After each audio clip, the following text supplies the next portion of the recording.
Welcome to the Short Funk Podcast. I'm Tom Barbalet, and today I really don't have a lot of good topics in Short Funk coming up. I've tried, but I'm looking at the few in front of me, and they're all pretty crappy. This topic comes from Chris Mears. I'd like to send a shout out to Chris Mears, long-time listener, occasional participant on the Short Funk page. Chris posted recently that with all the political discussion on Facebook, the thing that he thought everyone should do was vote. I come from Australia. Voting is compulsory in Australia. Creates a wide variety of the social schisms that ultimately got me out of Australia. And when I go back to Australia, I just see a group of slaves with wide eyes that look at the various political parties, look at all their posturing, and don't seem to have the common sense to turn it all off and to tell them where to go. For me, voting is part of the problem. The political system that we have currently is 300 years old. It's insane. I mean, imagine if people still used horses and carts. The political system is based on the notion that it takes weeks to travel from one end of a country to another end of a country. And the only way for folks to hold forth is for a group of landowners to get together, cast their ballot, find one person, in this case one person in 50,000, one person in 100,000, sometimes one person in millions, and they're the guy.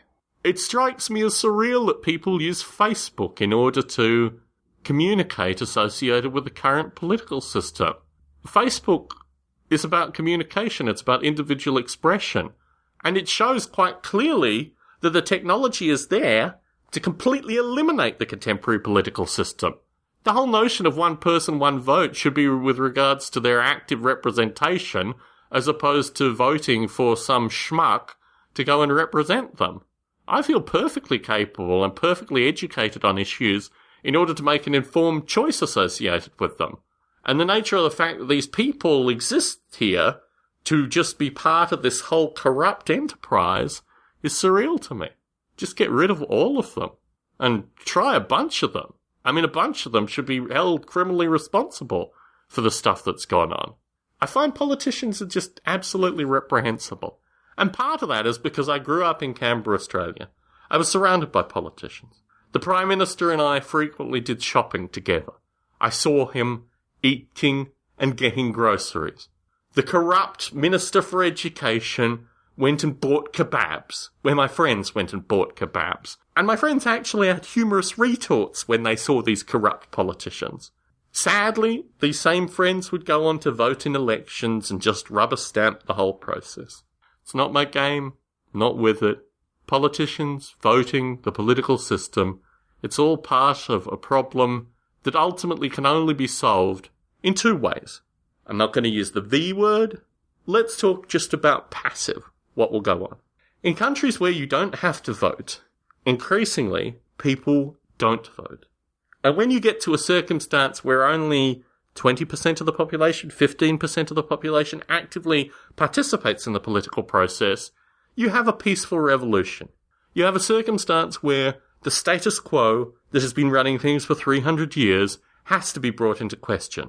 And if it's not brought into question, something is going really terribly wrong. Lots of people talk on Facebook associated with this politician and that politician and how amazing these people are and how they're going to change everything. The current president, Obama, was elected on a platform of change, and then he came and established exactly the same folk that were either in the previous administration, associated with wars, war crimes, bombing civilian populations. They were the guys to keep, and financially associated with deregulation and the Wild West stock market, which we all love so dear. These were the people that he brought together for change. My perspective is anyone who voted for that individual should never vote again. They should remove themselves from any electoral register and be part of this percentage that does not vote. Because if you voted for change and you got this individual and you still continue to vote, something has gone seriously wrong. The politicians in the US are very, very curious. One of them, about 2-3 years ago, was shot in the head. And she didn't die. If I get shot in the head, I die. If anyone I know gets shot in the head, they die. But this individual had medical skills applied to her unlike any other human being I could possibly fathom.